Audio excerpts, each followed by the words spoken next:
Okay masters, నెమ్మదిగా రెండు చేతులు విడదీస్తూ కళ్ళ మీద పెట్టుకున్నాం. 5 సెకండ్స్. చేతులు తీస్తూ మెల్లిగా కళ్ళు తెరుద్దాం. ఇంత అద్భుతమైన జ్ఞానాన్ని అందించిన జగద్గురు బ్రహ్మర్షి పితామహ పత్రి సార్కు, అలాగే మనకి ప్రతిరోజు ఎంతో జ్ఞానాన్ని అందిస్తూ మనందరి ఎదుగుదల కృషి చేస్తున్న గురు దంపతులు బ్రహ్మశ్రవతి రాఘరావు సారు, రాజలక్ష్మి అమ్మకు అనంత కోటి ఆత్మ ప్రణామాలు తెలుపుకుంటూ సెషన్ లో ఉన్న మాస్టర్స్ కి ధన్యవాదాలండి. మరి మనం ప్రతిరోజు మాస్టర్ల చేత సందేశాన్ని తీసుకుంటున్నాం. ఈ రోజు సందేశాన్ని అందించడానికి సంధ్యా మేడం హైదరాబాద్ నుంచి సిద్ధంగా ఉన్నారు. వారి యొక్క సందేశాన్ని తీసుకున్నాం.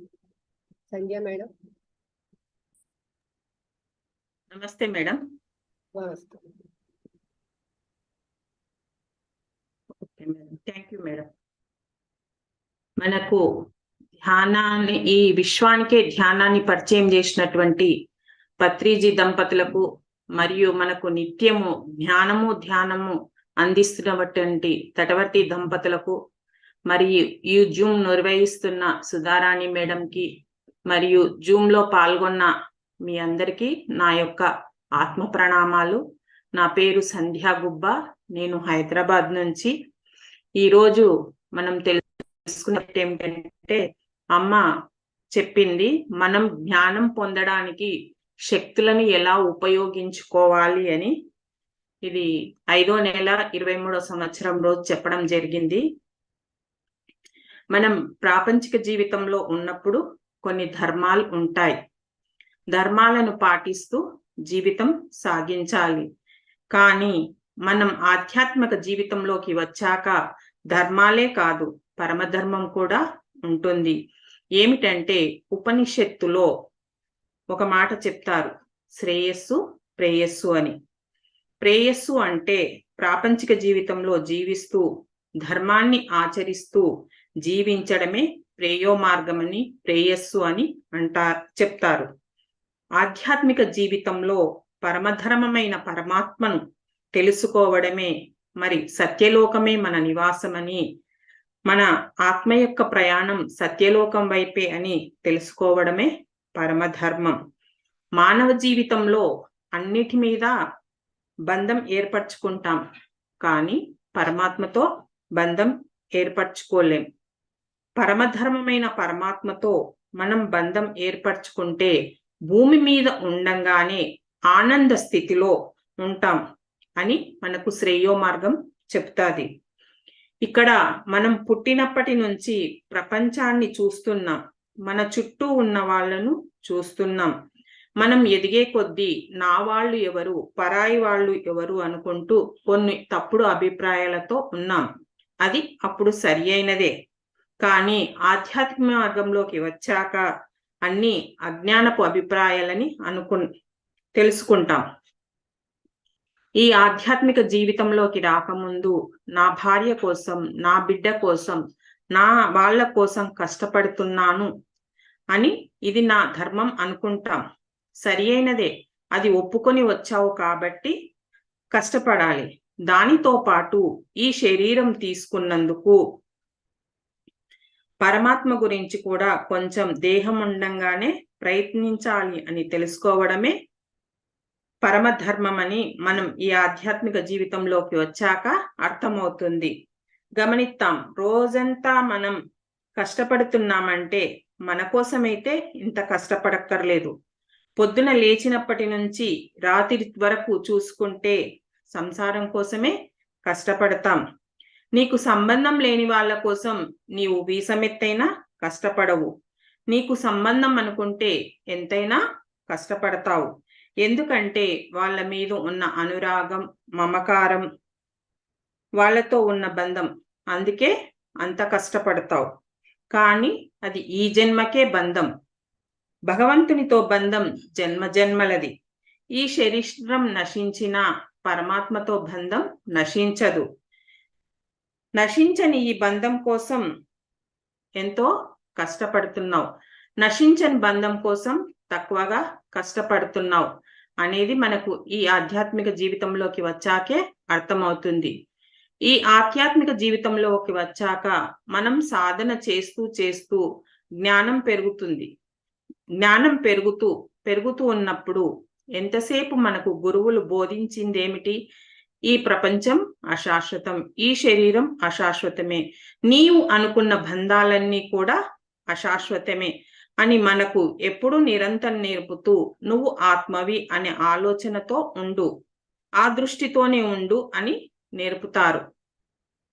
నేను ఆత్మని ఈ శరీరం అనే తొడుక్కొని నేనెవరో తెలుసుకోవడానికి ఈ భూమి మీదకి వచ్చాను అని ఎరికే ఈ ప్రాపంచిక బంధాల నుండి నిన్ను దూరం చేస్తుంది. ఆధ్యాత్మిక బంధమైన పరమాత్మతో బంధం ఎక్కువవుతుంది. అంటే మనమేదో వీళ్ళను వదిలేస్తామని కాదు, ఇక్కడ వీళ్ళతో చక్కగా ఉంటాం, మరి పరమాత్మకు ఇంకా దగ్గరవుతాం. మనం లలితా సహస్రనామాల్లో ఎన్నో చదువుతున్నాం. మానవుడంటే ఇచ్ఛాశక్తి, క్రియాశక్తి, జ్ఞానశక్తి స్వరూపుడు. అంటే ఇచ్ఛాశక్తి ఇది మనసుది. మనసులో ఒక కోరిక ఉంటుంది. ఉదాహరణకి, నా పిల్లలు కోటీశ్వరులు అవ్వాలి, నేను ఇన్నాళ్ళు కష్టపడ్డాను, నా పిల్లలు సుఖపడాలి, భోగాలలో ఉంచాలి, ఈ కోరిక మనసులో కలుగుతుంది. అప్పుడు ఆ కోరిక కోసం క్రియారూపం దాల్చాలంటే నీ ఇంద్రియాలు పని చేయాలి. ఇంద్రియాల ద్వారా నీ క్రియాశక్తి బహిర్గతం అవుతుంది. ఇచ్ఛాశక్తి మనసుదైతే క్రియాశక్తి ఇంద్రియాలు పనిచేయడం ద్వారా వస్తుంది. కానీ మన సంపాదనకు కావలసిన జ్ఞానం, మన సంపాదనకు కావలసింది జ్ఞానం. బుద్ధి నుంచి వస్తుంది జ్ఞానం, బుద్ధిది. ఇలా ఈ మూడు శక్తులు నీవు నశించిపోయే ప్రపంచం కోసం ఖర్చు పెడుతున్నావు. అది తెలియదు. ధర్మం అనుకుంటూ చేశావు. కరెక్టే, ధర్మమే. నీకంటే నీ పిల్లలు గొప్పవాళ్ళు కావాలి, నీ సంసారం గొప్పగా పెరగాలి, ఇది అధర్మం కాదు. కానీ అక్కడితో ఆగిపోతే అధర్మం అవుతుంది. కానీ ఈ శక్తులను పరమాత్మను పొందడానికి ఖర్చు పెడితే పరిపూర్ణ జీవితం అవుతుంది. అంటే మనను ఎవరు కూడా ప్రాపంచికాన్ని వదిలివేయమని ఏ గురువులు చెప్పడం లేదు. వాటితో పాటు ఆధ్యాత్మిక జీవితం కూడా ఉండాలి. ఆధ్యాత్మిక జీవితంలో ఉంటేనే పరిపూర్ణ జీవితం. ఒక నాణ్యానికి బొమ్మ బొరుసు రెండు ఉంటేనే అది చెల్లుతుంది. నీకు ప్రాపంచిక జీవితంలో ఉండు అన్నారు. నీకు కావలసిన వనరులు సంపాదించుకోవడానికి, నీ శరీర పోషణ నిమిత్తము ఈ అన్నమయ కోశాన్ని అన్నం సంపాదించాలి. దానికోసం నీకు ఈ ప్రాపంచిక జీవితం ఉండాలి. ఈ శరీరాన్ని నిలబెట్టుకుంటేనే సాధన కుదురుతుంది. దానికి కావలసిన వనరులు, సాధనకు కావలసిన వనరులు సంపాదించుకోవాలి. దానికోసమే ఈ ప్రాపంచిక జీవితం. ఇది సరిగ్గా సరి అయినదిగా ధర్మపరంగా సత్శీలంతో, సత్వాక్తో, సత్యభూషణం, సత్యభాషణం ఇవన్నీ ప్రాపంచిక జీవితంలో అవలంబిస్తూ ఆధ్యాత్మిక జీవితంలో ఎదగాలి. మనకు కోరిక ఉంది, ప్రాపంచికంలో నా వాళ్ళు బాగుండాలనే కోరిక. కానీ ఆధ్యాత్మిక జీవితంలో దేహం ఉండగానే పరమాత్మను తెలుసుకోవాలనే కోరిక రావాలి. అది మనసు కోరిక అయిపోవాలి. అన్నీ ఇచ్చాడు భగవంతుడు. మన చుట్టూ ధ్యానానికి కావలసిన అనుకూల పరిస్థితులు ఇచ్చాడు. ఎంతో అద్భుతమైన జీవితం మనకి ఇచ్చాడు తన వైపు మనం తిరగడానికి. ఈ రోజు గమనిస్తే భూమి మీద తిండి లేకుండా ఎవరు చనిపోరు. కోరికలు తీరకనే చస్తున్నారు. సృష్టిలో ఒక నియమం ఉంది. భూమి మీద పుట్టిన ప్రతి మానవుడికి తిండిని సృష్టిస్తాడు భగవంతుడు. కానీ వాడికి తినడానికి ఉంది, కానీ కోరికలు ఉన్నాయి, ఇంకా ఇంకా కావాలని. ఆ కోరికలు తీరకే మరణిస్తున్నారు చాలా మంది. అర్ధాంతరంగా చనిపోవడం అంటే కోరికల కోసమే చనిపోతున్నారు. తిండి లేక భూమి మీద ఏ జీవి చనిపోదు. భగవంతుడు అందరికీ తిండిని సమకూర్చాడు. ఈ పంచభూతాల ద్వారా హాయిగా జీవించవచ్చు తృప్తిగా ఉంటే. కానీ కోరికలు. అందుకే ఋషులు చెప్తారు, కోరికలు ఉండడం తప్పు కాదు, నీతిమాలిన కోరికలు ఉండకూడదని.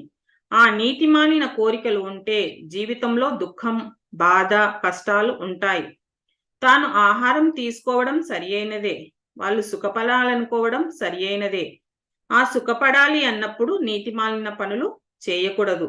ఈ ఇచ్ఛాశక్తి, క్రియాశక్తి, జ్ఞానశక్తి, ఈ 3 శక్తులలో నీవు ఏ రోజైతే ఆధ్యాత్మిక జీవితంలోకి అడుగు పెడతావో, ఏ రోజైతే నీ జీవితంలో సద్గురువు దొరికాడో, ఆ రోజు నుంచే ఈ 3 శక్తులు ఆధ్యాత్మికతలో ఉపయోగించుకొని అత్యున్నత స్థితికి చేరుకోగలవు.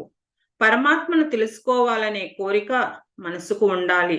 అలా ఎప్పుడైతే గురువు దగ్గర నీవు ఆత్మవి, నీ దేహం ఉండగానే నీవు పరమాత్మ ఒక్కటే, నీవే దైవానివని తెలుసుకోవాలి. దానికోసం ఈ సాధన అని గురువు దగ్గర ఎప్పుడైతే నేర్చుకున్నామో మన మనసుకు ఆ కోరిక ఉండాలి. ఇచ్ఛాశక్తి పరమాత్మను తెలుసుకోవాలని, ఆ ఇచ్ఛ ఉంటేనే నీవు మరణించే వరకు సాధనలో ఉంటావు, జ్ఞానం పొందడంలో ఉంటావు. ఆ ఇచ్ఛ రావాలి, దానికి తగ్గట్టు నీ ఇంద్రియాలు పని చెయ్యాలి, నీ కళ్ళు మంచి స్వాధ్యాయం చెయ్యాలి, నీ శరీరం సాధనకు కూర్చోగలిగినంత ఆరోగ్య స్థితిలో ఉంచుకోవాలి. శరీరం ఎప్పుడు ఆరోగ్యంగా ఉంటుందంటే సరి అయిన ఆహారం, సరి అయిన ఆలోచన. అక్కరలేనివి మన మనసులో పెట్టుకోకూడదు, అక్కరలేని తిండి తినకూడదు, అక్కరలేని వాళ్ళతో సత్సంగాలు, సజ్జన సాంగత్యం చేయకూడదు. అందుకే అన్ని సమపాళ్లలో సరి అయినది ఇంద్రియాలకు ఇస్తే మన శరీరం ఎప్పుడు ఆరోగ్యంగా ఉంటుంది. శరీరాన్ని, ఇంద్రియాలను సాధనకు ఉపయోగిస్తే ఎప్పటికప్పుడు మనసు ప్రపంచం వైపు మరలినా మళ్ళా ఆత్మ వైపు తిప్పేస్తుంది. అందుకే శరీరం పనిచేస్తున్న ఆ క్రియాశక్తి దేనికి ఉపయోగించాలి? ఇంద్రియాలని, శరీరాన్ని సాధనకు అనుకూలంగా మనం ఉపయోగించుకోగలగాలి. ఏ క్రియ ఉండాలి? ఉద్యోగాలకి, వ్యాపారాలకి కాదండి. ఆధ్యాత్మిక జీవితంలో సాధన అనే క్రియలో, ఇక్కడ క్రియ అని ఎందుకన్నారంటే నిరంతరం చేసేది క్రియ, అప్పుడప్పుడు చేసేది కర్మ. ఇప్పుడు ఏ క్రియ మనం నిరంతరం సాధన చెయ్యాలి. దానికి శరీరాన్ని, ఇంద్రియాలను అనుకూలంగా ఉంచుకోగలగాలి. అలాగే పరమాత్మను తెలుసుకోవాలనే ఇచ్ఛ మనసుకు రావాలి. ఈ 2 ఉంటే బుద్ధికి పని ఏమిటండి? పరమాత్మ యొక్క తత్వం తెలుసుకునే జ్ఞానం బుద్ధికి అందించాలి. అది ఎలా వస్తుంది? సద్గురువు బోధల వల్ల, సజ్జన సాంగత్యం వల్ల, స్వాధ్యాయం వల్ల బుద్ధికి జ్ఞానం అందుతుంది. అది నిరంతరం పొందాలి. ఎప్పుడైతే నాకు అన్ని తెలుసు అనుకుంటామో అది అజ్ఞానం అవుతుంది, అహంకారం అవుతుంది. నాకు అన్ని తెలుసు కాదు, నాకు కొంతే తెలుసు, కానీ నేను నేర్చుకోవాల అనే కోరిక నిరంతరం మనసులో ఉండాలి. నేను ఆత్మను అనుకుంటే సరిపోదు, నువ్వు ఆత్మవే, కరెక్టు. ఆ మాట గురువు ద్వారా విన్నావు, కానీ ఎలా అయ్యావు? నీవు ఆత్మవైతే ఆ అనుభవం ఎందుకు రాలేదు? ఈ విచారణ మనలో ఉన్నప్పుడు నేను ఆత్మను అనే అనుభవం నాకు కలగడం లేదంటే నా మనసే కారణం. బయట నాకు శత్రువులు ఎవరూ లేరు. నా మనసే నాకు శత్రువు కింద పనిచేసినంత కాలం నేను ఆత్మను తెలుసుకోలేను. బహిర్ముఖమైన మనస్సును మనం ప్రయత్నంతో అంతర్ముఖం చేస్తూ ఉంటే అది బహిర్ముఖంగా పరుగు పెడతాను అంటుంది. ఈ బలహీనతను తగ్గించుకోవాలి. ఈ బలహీనత మనకు ఎలా ఏర్పడింది? మనం తినే ఆహారం ద్వారా, మనం చేసే వ్యవహారాల వల్ల. కొందరికి ఎంత చెప్పినా మాకు ఎంత తెలిసి ఉన్న ధ్యానంలో కూర్చోగానే ఆలోచనలు వస్తున్నాయి, భయాలు వస్తున్నాయి, ఇవి వస్తున్నాయి, అవి వస్తున్నాయని చెప్తారు. అంటే ఎందుకు వస్తున్నాయంటే వాళ్ళ గత జన్మ సంస్కారం, ఆ మలదోషం ఇంకా వదలలేదు అని అర్థం చేసుకోవాలి. అసలు మనం సబ్జెక్టు నేర్చుకునేటప్పుడు ఎన్ని నేర్చుకోవాలి? ప్రతిరోజు మనం వినవలసిన సబ్జెక్టు. ఒక జన్మ సరిపోదు జ్ఞానం పొందడానికి. శంకరాచార్యులు ఎంతో అద్భుతంగా చెప్పారు. నీవు సాధనలో కూర్చున్నా మనసు నీకు ఇంకా సాధన వైపు మళ్ళడం లేదంటే నీ గత జన్మ సంస్కారాలు ఇంకా బలంగా ఉన్నాయి, కాబట్టి నీకు సాధన వైపు మళ్ళడం లేదు. మరి ఇలాంటి వాళ్ళు ఏమి చెయ్యాలి? సరి అయిన స్వాధ్యాయం వల్ల, అంటే శ్రవణం చెయ్యాలి. గురువులు కూర్చొని మనకు పదే పదే బోధించరు. మనం ఇప్పుడు ఆశ్రమాలలో లేము, ఇంట్లో ఉంటున్నాం. అందుకని ఇవన్నీ చదువుతూ ఉండడం వల్ల మనకు ఏమవుతుందంటే ఆత్మకు అద్భుతంగా దగ్గరవుతాం. ఆత్మే గొప్పది అనే అవగాహన వస్తుంది. మనం ఏం పశువులం కాదు కదా. పశువైతే ఏం చేస్తుంది? బ్రతకడానికి కావలసిన జ్ఞానమే వాటికి ఉంటుంది. కానీ మనం పశువులం కాము, మానవులం. మనకు మహాధర్మం ఉంది, మహా జ్ఞానం ఉంది. మహాధర్మం అంటే పరమాత్మను తెలుసుకునేది. మహాధర్మం, గొప్ప ధర్మం. అందులోకి అడుగు పెట్టినాం. అడుగు పెట్టడం వల్ల ఆ ప్రయత్నమే మనకు ఉండాలి. ఎందుకంటే ఎవరికి వారు గమనించుకోవాలి. భగవంతుడు నన్ను ఉంచవలసిన సరి అయిన చోట ఉంచాడు కాబట్టి నాకు ధ్యానానికి అనుకూలమైన పరిస్థితులు నా చుట్టూ ఉన్నాయి. ఎవరు వద్దు అనరు మనని ధ్యానం చేయొద్దని. భారతదేశంలో గొప్పతనం ఏమిటంటే భర్త కాని భార్య కాని ధ్యానం చేస్తే వద్దు అనరు. ఎప్పుడు వద్దు అంటారంటే చేయకూడని సమయంలో చేస్తే, వాళ్ళను నిర్లక్ష్యం చేసినప్పుడు మమ్మల్ని వదిలేస్తారేమోనని భయపడతారు. చెయ్యాలనుకుంటే మనసుకు ఎన్నో మార్గాలున్నాయి. లహరి మహాశయుడు ఉద్యోగం చేసేవాడు, భార్యతో సంసారం చేసేవాడు. కానీ ఆయన నిత్యము సాధన చేసేవాడు. 3 పిల్లలు పుట్టే వరకు భార్యకు కూడా తెలియదట భర్త ధ్యానం చేస్తాడని. ఒకరోజు రాత్రి ఆమెకు మెలకువ వచ్చి చూడగా ప్రక్కలో భర్త లేడని బయటికి వచ్చి చూడడం జరిగిందట. ఆయన ధ్యాన ముద్రలో భూమికి 3 అడుగుల ఎత్తులో ధ్యానం చేస్తూ ఉన్నాడట. అప్పుడు ఏమనకుండా కామ్గా వెళ్ళి పడుకొని మరునాటి ఉదయం భర్తను అడిగిందట, ఏమండి ఉదయం రాత్రి చూస్తే ఇలా ఉన్నారు మీరు అంటే, అవును నేను ధ్యాన సాధన చేస్తాను, పగలంతా నా కార్యక్రమాలలో ఉంటాను, ఉద్యోగంలో ఉంటాడు. ఆయన హోమియోపతి మందులు కూడా ఇచ్చేవాడు. అలాగే భార్య పిల్లలతో గడిపేవారు ఆయన. కానీ రాత్రి అంతా సాధన చేసేవాడు. ఎంత విచిత్రం అంటే ఆయన శక్తి ఫోటో తీయాలని చాలా మంది ప్రయత్నించేవాళ్ళు. ఒక కెమెరాకు కూడా ఆయన చిక్కేవాడు కాదట. ఎంతో మంది బతిమలాడుకోగా ఒకే ఒక్క ఫోటోకి ఆయన అనుమతి ఇచ్చారట. ఆయన అంత శక్తిమంతుడు. అంటే దీనిని బట్టి మనం ప్రకృతిని కూడా శాసించే శక్తిమంతుడు లహరి మహాశయుడని తెలుసుకోవచ్చు. ఇంకొక విషయం కూడా మనకు అర్థం కావాలి. సంసారంలో ఉన్నాడు, సంఘంలో ఉన్నాడు, కానీ తన సాధన ఎక్కడ ఆపలేదు. ఎందుకు ఆపలేదు? ఆయన బాబాజీ శిష్యుడు. గత జన్మ సంస్కారం చాలా గొప్పది. మనకు అలాంటి సంస్కారం లేకపోయినా ప్రయత్నంతో సాధించవచ్చు. పగలు అందరి వ్యవహారాలు చూడవచ్చు, కానీ రాత్రి ధ్యానం చేయొచ్చు. అలాగని గుడాకేశ కాదండి అని అమ్మ చెప్పడం జరిగింది. పగలు మనమందరం ఖాళీగా ఉన్నాం. మేడం ఇలా చెప్పారు, గుడాకేశ తప్పు కాదు అనుకోకండి అని చెప్పడం జరిగింది. ఆయనకు వ్యాపారం ఉంది, ఖాళీ లేదు. వ్యవహారం ఉంది, ప్రజలకు మందులు ఇచ్చేవాడు, కానీ రాత్రిళ్ళు కూర్చొని ధ్యానం చేసేవాడు. ఎందరో చెబుతున్నారు. ఎందుకంటే నలుగురి అనుభవాలు చెప్తే అవి కరెక్ట్ కాదు. కరెక్ట్ అన్నది నీ బాహ్య ప్రవర్తన. ఎక్కడ కరెక్టు? ఒక శిష్యుడు ఒక గురువు దగ్గర నేర్చుకుంటే, అంటే మనమందరం నేర్చుకున్నది పత్రిగారి దగ్గర. పత్రిగారు ఏది చెప్తే అది ఆచరిస్తే మనందరం సరియైన శిష్యులమే, సరియైన సాధన చేసిన వాళ్ళమే అవుతాం. ఈ కలియుగంలో ధ్యానం చేయడమే ఎంతో గొప్ప అంటారు మలయాళ స్వాముల వారు. ఆ ధ్యాన మార్గంలోకి వస్తేనే ఎంతో అదృష్టం. ఎక్కడెక్కడి వాళ్ళమో ఈ గూటికి చేరినాం. కొందరు ముందుకు వెళుతున్నారు, కొందరు మధ్యలో ఉండిపోయారు. ఉండిపోవడం అంటే గత జన్మ సంస్కారం వల్ల మనం ఈ జన్మలో మొదలు పెట్టడం వల్ల సాధన కష్టం. ఇప్పుడు చూడండి, చిన్న పిల్లవాడికి నడక రాకపోతే తండ్రి చెయ్యి పట్టుకొని నడిపిస్తాడు. వాడు అడుగులు కరెక్ట్గా పడే వరకు తల్లిదండ్రి చెయ్యి పట్టుకుంటారు. నడవడం వచ్చాక చెయ్యి వదిలేస్తారు. అలాగే మనం కూడా సాధన కరెక్ట్గా ఆలోచనలు ఇబ్బంది పెట్టకుండా ఉండే వరకు స్వాధ్యాయం చెయ్యాలి. సరియైన ఆహారం తీసుకోవాలి. వ్యవహారాలన్నిటిలో దూరకుండా కొన్నాళ్ళు జాగ్రత్తగా ఉంటే సాధన చక్కగా కుదిరిపోతుంది. ఇక్కడ గమనించండి, మన ప్రయత్నంతో పాటు పరమాత్మ కృప వల్ల ప్రకృతి కూడా మనకు అనుకూలమైన వాతావరణం మన చుట్టూ సృష్టిస్తాది. ఇప్పుడు ఒక ఫంక్షన్ ఉంది, వెళ్ళొద్దు అనగానే మనసులో బాధపడతాం. అయ్యో అనవసరంగా ఇప్పుడు క్లాసు వచ్చింది, లేకపోతే వెళ్ళిపోయే వాళ్ళం.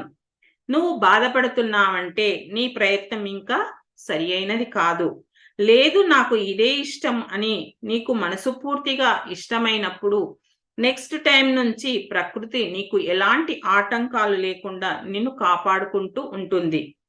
ఎప్పుడు కూడా మనం సాధన చేయడానికి 50% ప్రయత్నిస్తాం, మిగతా 50% ప్రకృతి మనకు అందిస్తుంది. బుద్ధ భగవానుడు ధ్యానం చేస్తుంటే సకల దేవతలు ఆయనను కాపాడుతుండేవారట. ఎందుకు? వాళ్లకు తెలుసు, లోకానికి జ్ఞానోదయం చేయడానికి, అది బోధించడానికి ఆయన పుట్టాడు.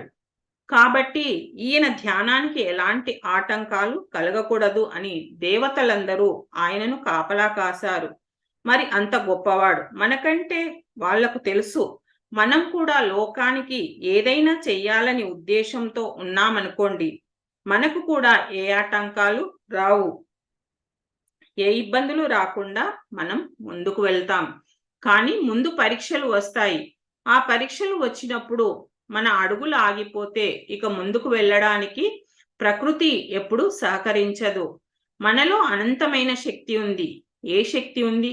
ఆత్మశక్తి ఉంది. దానికి నువ్వు ప్రాణశక్తి అందించడమే. ప్రాణశక్తిని అందించాలంటే నిత్యం సాధన చేయవలసిందే. మనకు ఇంద్రియాలు పనిచేయాలన్నా క్రియాశక్తి, మనసు మంచి ఆలోచనలు చేయాలన్నా ఇచ్ఛాశక్తి, బుద్ధికి జ్ఞానం అందాలన్నా జ్ఞానశక్తి. ఈ 3 పని చేయాలంటే ప్రాణశక్తి కావలసిందే. ఆ ప్రాణశక్తి ధ్యానం ద్వారా మాత్రమే మనం ఈ 3ంటిని అందించగలం. ప్రాపంచిక జీవితంలో సంసారం కోసం, సంఘం కోసం కొంచెం కష్టపడతాం. ఇంద్రియాలను, మనసును, బుద్ధిని ఉపయోగిస్తాం. కానీ దేహం ఉండంగానే పరమాత్మను తెలుసుకోవాలంటే ఈ 3 సాధనకు ఉపయోగించాలి. జ్ఞానం పొందడానికి ఉపయోగించాలి. ఎప్పుడైతే సాధనలో ఉంటామో, ఆలోచన రహిత స్థితికి వెళ్ళగలుగుతామో, ప్రాణశక్తి అపారంగా మన శరీరంలో ఉంటుంది. ఎప్పుడైతే ఈ ఆత్మశక్తి పెంచుకుంటామో, నా వల్ల కాదు, నేనేమీ చెయ్యలేను అనే పదాలు మన నోటి నుండి ఎప్పుడు రావు. ఎందుకంటే మనకి మెల్లమెల్లగా అర్థమవుతుంది, ఆ పరమాత్మ నుంచి వంచిన అంశాత్మను నేను అని, గుణాలలో ఉన్నాను కాబట్టి నేను జీవాత్మను అనుకుంటున్నాను.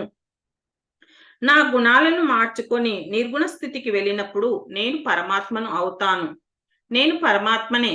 కానీ ఎందుకు అనుకోలేకపోతున్నా అంటే 3 గుణాలతో ఉన్నాను కాబట్టి ఆ 3 గుణాలు మెల్లిమెల్లిగా సాధన ద్వారా గుణాతీత స్థితికి, నిర్గుణ స్థితికి చేరగలిగితే అప్పుడు మనం దైవాలమే. ఇది తెలుసుకోవడానికి ఈ దేహం కావాలి, మనసు ఒప్పుకోవాలి సాధన చేయడానికి. శరీరము మనసు 2 మొదట ప్రాముఖ్యతనివ్వాలి. అందుకే శరీరాన్ని నిర్లక్ష్యం ఎవ్వరూ చేయకూడదు. ఏ సాధకుడు కూడా శరీరాన్ని అనవసరంగా పాడు చేసుకోకూడదు. శరీరాన్ని చక్కగా ఉంచుకోవాలి, ఆరోగ్యంగా ఉంచుకోవాలి, మన సాధనకు అనుకూలంగా ఉంచుకోవాలి. శరీరాన్ని లెక్క చేయకూడదని వడగాలులు వస్తుంటే ఎండలో తిరగకూడదు. ఎండలో కూర్చొని అంత చేశామని చెప్తారా? నువ్వు అంత గొప్పవాడివా? చక్కగా ఇంట్లో కూర్చొని ఫ్యాన్ వేసుకొని ధ్యానం చేసుకోవచ్చు. మనం ఎండాకాలంలో ఎక్కువగా ధ్యానం చేయగలిగితే, ఆ ధ్యానం మీద ఆసక్తి పెంచుకుంటే, అప్పుడు మంచి స్వాధ్యాయం చేస్తే అప్పుడేమవుతుంది? ఇక తర్వాత నుంచి అనుకూలమైన వాతావరణం వస్తుంది. మనం బయటికి వెళ్ళవచ్చు. కొన్ని వాతావరణాలు ఉంటాయి, దానికి అనుకూలంగా ప్రవర్తించాలి. మంట అని తెలుసు, నేను ధ్యానిని, నాకు చెయ్యి కాలదు అని మంటలో చెయ్యి పెడితే కాలకుండా ఉంటుందా? దాని సహజ గుణం అది చూపిస్తుంది. దాన్ని శాసించే బుద్ధి, జ్ఞానం నీకు ఇంకా రాలేదు. మంటను చల్లగా తగిలించుకునే జ్ఞానం ఇంకా రాలేదు. వచ్చే వరకు ప్రకృతికి అనుకూలంగా జీవించగలగాలి. నీ బుద్ధి పనిచేయాలక్కడ. అందుకే ఈ 3 శక్తులు, ఇచ్ఛాశక్తి, క్రియాశక్తి, జ్ఞానశక్తి, ఈ 3 శక్తులకు కావలసింది ప్రాణశక్తి. ప్రాపంచిక జీవితంలో అందరి కోసం, మమకారం కోసం ఖర్చు పెడతాం, బంధాల కోసం ఖర్చు పెడతాం ఈ 3 శక్తులను. ఆధ్యాత్మిక జీవితంలో సాధన కోసం ఖర్చు పెట్టాలి, పరమాత్మ కోసం ఖర్చు పెట్టాలి, జ్ఞానం పొందడం కోసం ఖర్చు పెట్టాలి. ఈ 3 మనకు ఇష్టమైనప్పుడు మనం ఆత్మకు ఇంకా కొంచెం చేరువవుతాం. అందుకే ఇవ్వబడిన శక్తులు ప్రాపంచిక జీవితంలో ఉపయోగించడం తప్పు కాదు, కానీ ఆధ్యాత్మిక జీవితంలోకి రాకుండా, ఉపయోగించకుండా ఉండడమే తప్పు. అది ఎప్పుడైతే ఆధ్యాత్మిక జీవితం భగవంతుడు ప్రసాదం మనకు అందిందో, గుళ్ళోకి వెళ్ళి ప్రసాదాన్ని ఎంత అద్భుతంగా కళ్ళకు అద్దుకొని నోట్లో వేసుకుంటావు, అలాగే ఆధ్యాత్మిక జీవితంలోకి వచ్చాక ఇది భగవంతుడిచ్చిన ప్రసాదమన అని శరీరాన్ని కానీ, ప్రపంచాన్ని కానీ, మనసును కానీ, బుద్ధిని కానీ ఎప్పుడైతే భావిస్తున్నామో మన జీవితాన్ని మనం అమితంగా ప్రేమిస్తాం. భక్తిగా అక్కడ ఉన్నాం, ఇష్టంగా ఇక్కడ ఉన్నాం. ఇది ఎలా ఉపయోగించుకోవాలో తెలిసి ఉన్నప్పుడు ఇంకా అద్భుతమైన జీవితం జీవిస్తాం. నిజం, ఆధ్యాత్మిక జీవితం రాకపోతే ప్రాపంచిక జీవితంలో ఎవరిని కూడా తృప్తిపరిచే వాళ్ళం కాదు. ఏది ఇస్తున్నా ఇంకా అంటారు ప్రజలు, అది బిడ్డలవ్వనివ్వండి, చుట్టాలవ్వనివ్వండి. ఎవరైనా బంధువులు వచ్చినప్పుడు 1000 రూపాయల చీర పెట్టాం అనుకుందాం, వెంటనే దీనికి ఏం లోటు, 2000 చీర పెడితే నష్టమేమిటి అని బాధ వాళ్ళకు వస్తుంది. వాళ్ళు పొరపాటున మనకు పెట్టి మనం పెట్టకపోతే ఇంకా విమర్శలు ఎక్కువగా ఉంటాయి. అక్కడ తృప్తి లేదు. పిల్లలకు కూడా ఒక 100 కోట్లు ఇచ్చామనుకోండి, మా నాన్న ఇలా తిరగకపోతే 500 కోట్లు సంపాదించేవాడేమో అంటారు. ఎవరికీ తృప్తి ఉండదు ప్రాపంచిక జీవితంలో. కానీ నువ్వు ధ్యానం మొదలుపెట్టినప్పటి నుంచి పరమాత్మ ఒడిలో నీవు చేరువవుతున్న కొద్దీ నీకు ఆనందం, తృప్తి ఉంటుంది. నీకు కావలసిన ప్రాపంచిక జీవితంలో అమర్చాడు ఆయన. కానీ ఆధ్యాత్మిక జీవితంలో ఇంకా ఇంకా ప్రకృతి ద్వారా నీకు కావలసిన నీ చుట్టూ ఎప్పుడు ఉంచుతాడు. అంత కరుణామయుడు భగవంతుడు. కానీ కరుణామయుడైన భగవంతుణ్ణి మనం తలుచుకోవడం లేదంటే, కొంతసేపు తలుచుకుంటాం, రోజంతా మన దృష్టి ప్రాపంచికం వైపే. కానీ అటు ఉన్న దృష్టిని ఇటు మర్చుకోవాలి. ఇటు ఉన్న దృష్టి ఇక్కడ అప్పుడప్పుడు ఉంటాం. ఆ ప్రాపంచికం భార్య, భర్త, పిల్లల కోసం ఎంత చేయాలో అంత చేశాం. మిగతా సమయం ఇటుగా ఇవ్వగలిగితే జీవితం అంతా అద్భుతం, ఆనందం.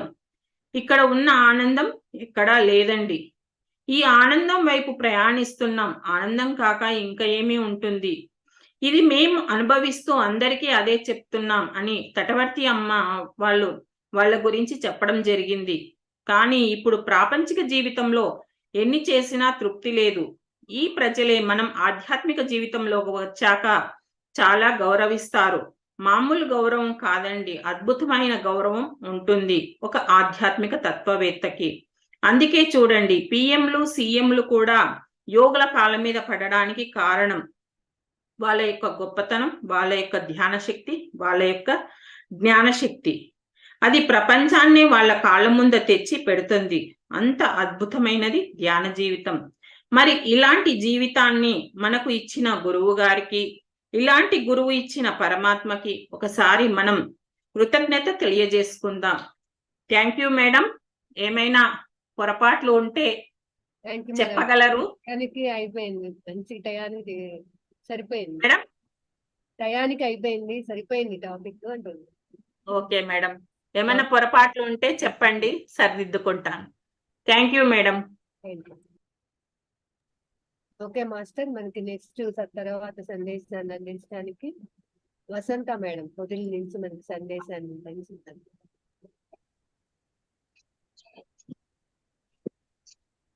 అందరికీ నమస్కారం. ఆత్మ బంధువులందరికీ నమస్కారం. పత్రిజీ గురువు గారికి శతకోటి నమస్కారాలు. రాఘవరావు గారు గురువు గారికి, రాజలక్ష్మి మేడం గారికి శతకోటి నమస్కారం. జూమ్ లో పాల్గొన్న వారందరికీ నమస్కారం. సుధారాణి మేడం గారికి ప్రత్యేకంగా ధన్యవాదములు ఈ జూమ్ నిర్ణయించినందుకు.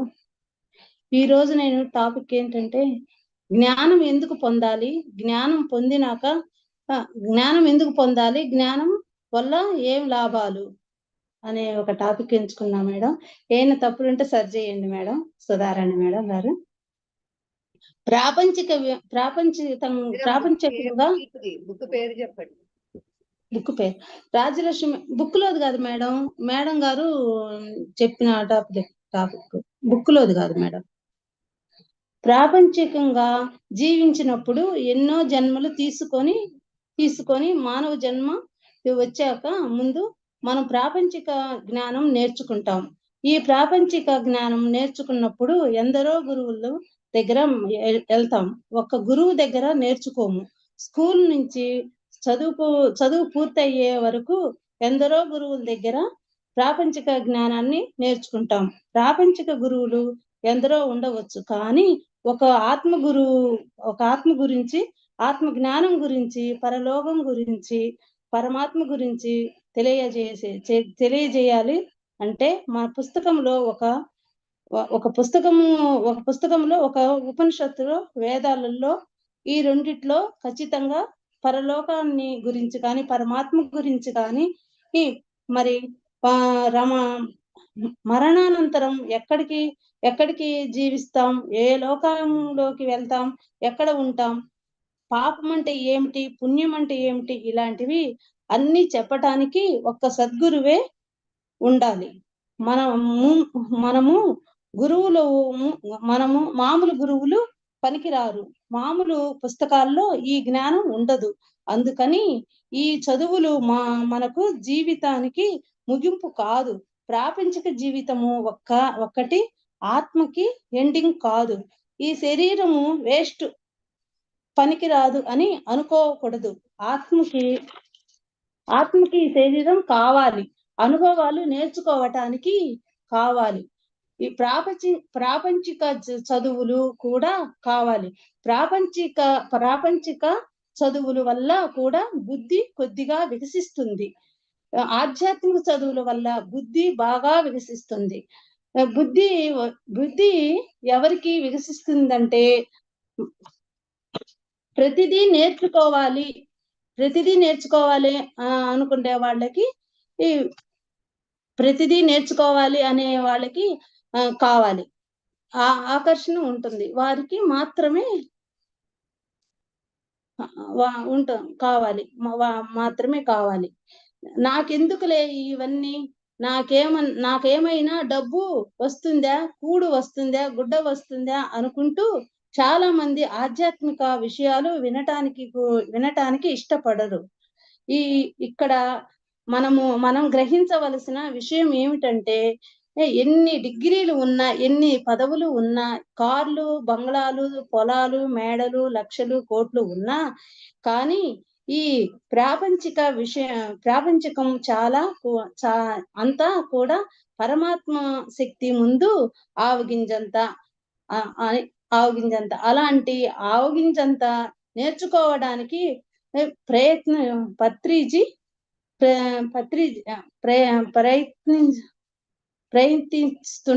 ప్రయత్నిస్తుంటే పొందటానికి ప్రయత్నిస్తుంటే, మరి మిగతాది అంత జ్ఞానం పొందటానికి ఎంత ప్రయత్నించాలి అర్థం చేసుకోవాలి. మనం చాలా మంది భూమి మీదకు ఎందుకు వచ్చాము అంటే, అనుభవించటానికి, ఎంజాయ్ చేయటానికి వచ్చాము అని అంటూ ఉంటారు.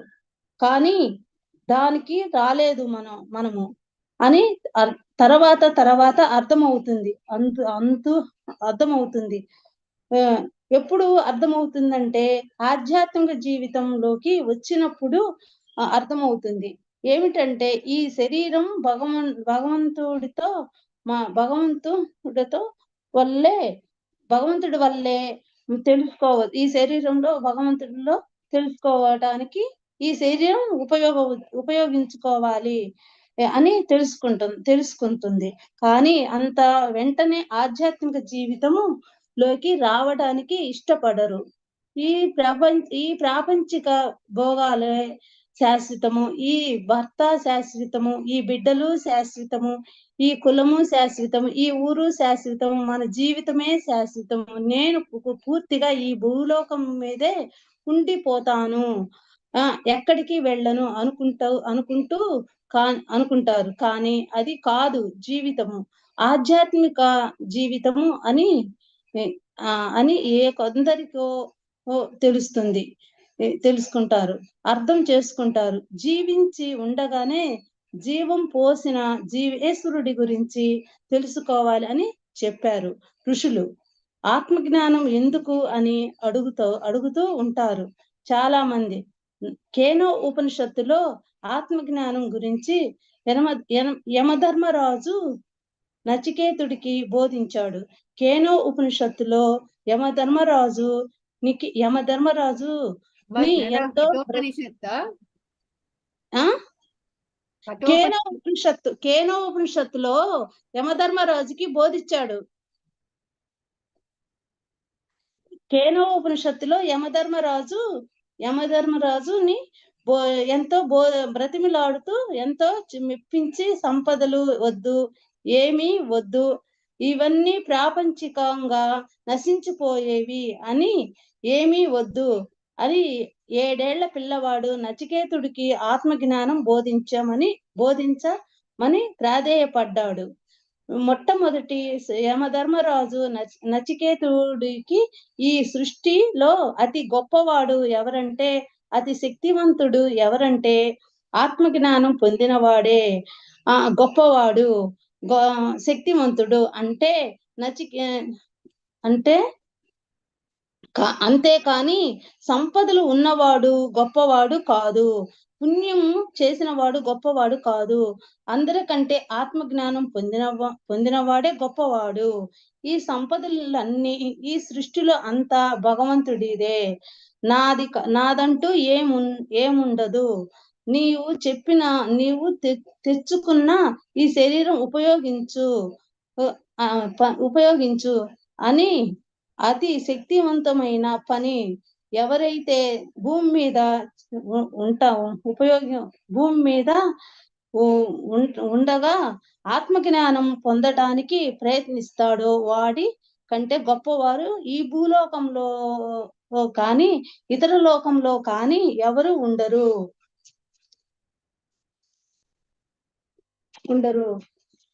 పుణ్యం చేసిన వాడు గొప్పవాడు కాదు, అందరికంటే ఆత్మజ్ఞానం పొందిన వాడే గొప్పవాడు.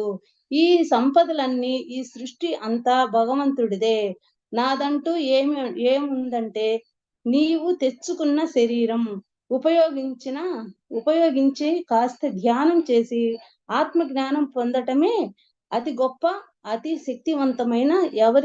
ఎవరైతే ఈ భూమి మీద ఉండగా ఆత్మజ్ఞానం పొందటానికి ప్రయత్నిస్తాడో వాడికంటే గొప్పవాడు ఈ భూలోకంలో కానీ ఇతర లోకంలో కానీ ఎవరు ఉండరు. ఈ సృష్టిలో భగవంతుని దృష్టిలో ఎంత గొప్పవాళ్ళగా మనల్ని తయారు చేస్తున్నారో మరి. అటువంటి గొప్ప గురువుని పొందిన మనం ఎంత గొప్ప వాళ్ళమో మరి ఒక్కసారి మనం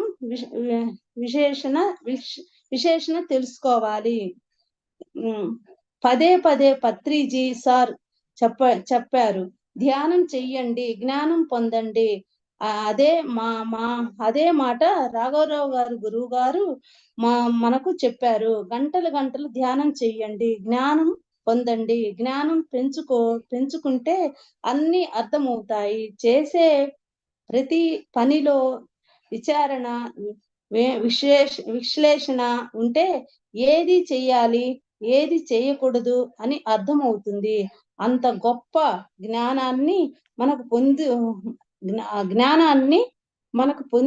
పొందుతున్నాము. జ్ఞానాన్ని పొందాలంటే ఒకే ఒక్కరికి ఉంది. ఎవరికంటే ఏమిటి అర్హత అంటే అంతఃకరణ శుద్ధి ఎవరికి అయితే వాళ్ళకే జ్ఞానాన్ని పొందగలరు. అంతఃకరణ శుద్ధి అంటే లేకపోతే ఆత్మ జ్ఞానం పొందలేరు. అసలు అంతఃకరణ అంటే ఏమిటి? ఒకటి మనసు, బుద్ధి, చిత్తం, అహంకారం. మనసు అది శుద్ధత్వంలోనే ఉండాలి. మనసు ఎప్పుడూ సద్భావం సదాలోచనలోనే ఉండాలి. సత్తు అంటే భగవంతునికి సంబంధించినవి అని అర్థం. సద్భావనలు అంటే భగవంతునికి గురించి తెలుసుకోవాలి. భగవంతుని గురించి అన్వేషణ చేయాలి. భగవంతుని గురించి సంబంధించిన కార్యక్రమాలు చేయాలి. ఆయన గురించే ఆలోచించుకోవాలి. దురాలోచనలు రాకూడదు. మనము బాగుపడాలి. మనము భగవంతుని గురించే అన్వేషణ చేయాలి. మనం సాధన కోసం భూమి మీదికి వచ్చాము. సాధన మర్చిపోయి వేదనలో ఉన్నాం. సాధన లేని జీవితం అంతా వ్యర్థమే. మనం ఎప్పుడైతే సాధనలోకి వస్తామో ఆ వేదన ఉండదు అని గురువు చెప్పారు. సాధమున పనులు సమకూరుచు ధరలోన అందరికీ మంచి చేయాలి. లేకపోతే మన పని మనం చూసుకోవాలి. మనకు మనం ధ్యానం చేసుకోవాలి. మన పని మనం చూసుకొని వాళ్ళు ఇట్లా వీళ్ళు ఇట్లా అని మన పక్కవాడి వాళ్ళే మనకు తెలిసి తెలియని విషయాల ఊహించుకొని చాడీలు చెప్పుకోకూడదు. ప్రాపంచికం ఏమి నేర్పుతుందంటే పక్కవాడిలో చెడు చూడటం నేర్పుతుంది. ఎదుటి వారిలో ఏమైనా ఉంటే ఆ మంచి నేర్చుకోవడానికి ప్రయత్నించు. నీలో లేదా మనలో 99 మంచి గుణాలున్న ఒక్క చెడ్డ గుణం ఉంటే ఆ చెడ్డ గుణాన్ని మార్చుకోవడానికి ప్రయత్నించు. పక్క వారి గురించి మనం పట్టించుకోకూడదు. ఎవరి గురించి మాట్లాడుకోకూడదు. చిత్తం ఎప్పుడు గతాన్ని గురించి మాట్లాడుతూ ఉంటుంది. అంటే అందుకే పెద్దలు అంటూ ఉంటారు, చితి ఒక్కసారే కాలిస్తే చింతన రోజు కాలుస్తుంది అని అంటారు. ఏదైనా ఒక్క దుఃఖం కలిగిందంటే ఒక్కసారి బాధపడటం ఎవరికైనా సహజమే. కానీ పదే బాధపడటం పదే గుర్తు తెచ్చుకుంటూ ఎప్పుడు విచారణతో ఉంటాము. అది అజ్ఞానము.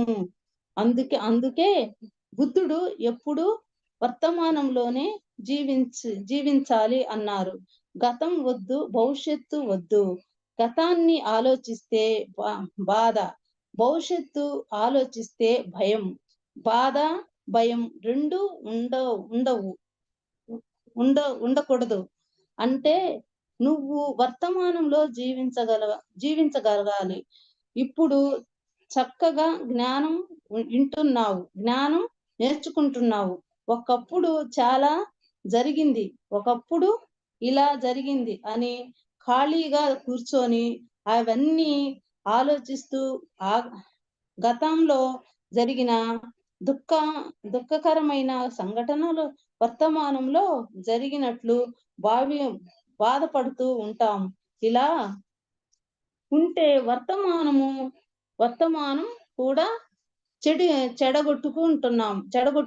వర్తమానం కూడా చెడగొట్టుకుంటున్నాం. అలా కాకుండా వర్తమానంలో ఉండగలిగితే చిత్తం శుద్ధత్వాన్ని పొందుతుంది. అందుకే చిత్తాన్ని గతాన్ని గతానికి తీసుకోకుండా భవిష్యత్తు తీసుకోకూడదు. రేపు ఏమిటి అవుతుంది అన్న భయం వద్దు. గతం జరిగిపోయిన కథ అనుకోవాలి. గతం ఒక హిస్టరీ, భవిష్యత్తు ఒక mystery. Madam, thank you madam, నాకు ఈ అవకాశం ఇచ్చినందుకు. నేనేమైనా తప్పులుంటే చెప్పండి మేడం. ఇంకా